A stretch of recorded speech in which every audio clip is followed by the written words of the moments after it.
Hello, everybody. Welcome to Late Night Football. Welcome to our match reaction show. It's finished. The Tottenham Hotspur 2, Manchester United 2. Lightning strike twice, didn't it? I mean, United gave up a 2-0 lead against Sevilla. They did that again here as well, giving up a 2-0 lead to Spurs. I think it's a well-deserved point for Spurs, and I think it's something that United will be very, very disappointed with. Does it cause problems in the top four race? I think not in terms of Tottenham, but I think Liverpool will look at that point and be really happy because they picked up 2 yesterday, and so they've now made up ground on Manchester United. Newcastle have got a win. They'll be happy with that as well because they've now, they can now tighten their grip on third place as well. So the top four race is not yet done. If anybody thinks it is, they're delusional. It's not. And I as a fan, I would not at all count out United's ability to bottle this particular top four race, but top four chase rather. But the goals, I mean, there's a lot of talk about. I think the 2 goals that United scored were really, really good. I think Jadon Sancho's finish was fantastic. It was the nonchalance of that finish that from him and from Rashford. It was just they didn't look like they were putting much effort into it, and that shows the confidence and the form that was there. And I like both those 2 finishes. I feel Rashford's Jadon Sancho's finish was good. Rashford's finish was interesting because I think Dier could have probably stopped him, but he just got scared and he was like, "I'm going to back off," and it gave Rashford the space that he needed to then put the shot through. And then both were good, really, really good finishes. I like that front 3 as well of Rashford, Sancho, and Antony. I think going forward, that's got to be the starting front 3 because I thought, and this is where the issues start. I mean, Spurs obviously scored the goal through Pedro Porro. They came back into the game, and then the Son goal was actually a scuff shot. He actually scuffed it. Yeah, he didn't get it the connection that he wanted, but but it was such a good pass from Harry Kane that Son, all he had to do was get some sort of connection on it, and it would go in. And that the beauty of that second Spurs goal is in that pass from Harry Kane was fantastic. But what I liked about the front 3 for Manchester United is the fluidity and the interchange that they could do. I think Rashford would enjoy playing with someone like Sancho and Antony because they're creative wingers. They're not goal-scoring wingers as such. They're more creative wingers.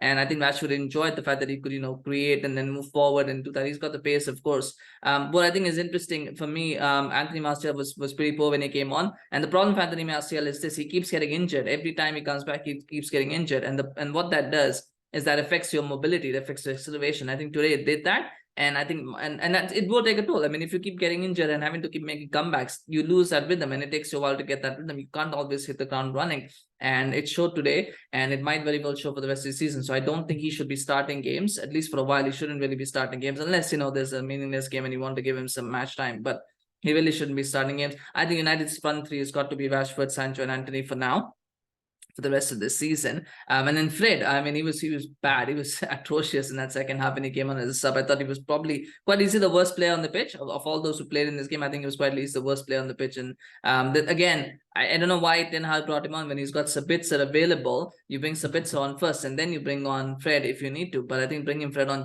it just wasn't the right decision. And maybe Ten Hag now sees Sabitzer as a number 10 and doesn't really see him as one of the 2 CDMs, which I think is a mistake because I think Sabitzer should be the player who should be playing in one of those 2. But that's Ten Hag. He made that decision. He got it wrong, just like he got it wrong against Sevilla with the subs. He got it wrong here again as well. It's something for him to learn from, and hopefully he can, because the big issue for United is not just the top coaches, but they've got a big game against Manchester City. They're going to have to try and stop Manchester City from doing a treble. I don't think they will, but if they play like they did in the second half, they definitely won't, and they can't have that. They definitely try and get Varane back. If they can, they've got to try and push him to get refit for that game because they need him. Without him, as good as Lindelof and Shaw have been as a pair, I just don't think it works out. And another problem in midfield is Casemiro. And I got to talk about Casemiro because I think he's kind of flown under the radar a little bit, but he's been pretty poor since he's come back from that suspension. And I do believe that suspension has had an impact on him mentally because he looks a little bit shaky. He looks a bit nervous.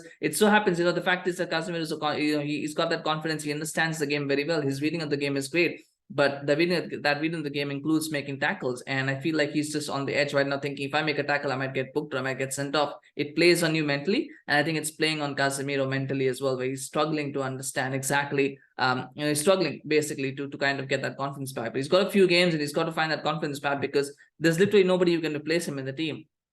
And without him, United just don't look the same team. So that's things there. From Spurs' point of view, I thought the first half was very poor. But I do believe they showed United too much respect in that first half. I think that's the thing. I think maybe the 6-1 was playing on their mind. They were thinking, let's not get hammered here. Let's try and stay calm. Let's stay. They probably the crowd were dead as well. And so when it becomes 1-0, you're like, okay, let's not try and concede. Let's try and keep it down and let's not. And then they made it 2-0. And again, you're probably thinking, what's going on? I think Brian Mason deserves a lot of credit for what he said at halftime, because he probably told them, go and have a go. You've got to press higher up. United are there for the taking. You just got to try and press higher up. I thought that they did that. And when they started doing that, they caused problems for Manchester United. The big point was the fact that they had 5 frontline players. If you take the 3, that you have the wingers, and then you've got the 2 wing backs, that's 5 players against Manchester United's 4. So that was where the overload was. United had control of midfield, but what they were doing was they were pushing everybody back, and so they pushed them back, the defense back. So then midfield becomes a non-factor, and so Casemiro's got to drop off, and Eriksen's got to drop off, which he doesn't like to do. So they brought in Fred, but he couldn't do the job. So they kept getting out-muscled and outgunned, and that allowed Spurs to have that control. So it was a good tactical, it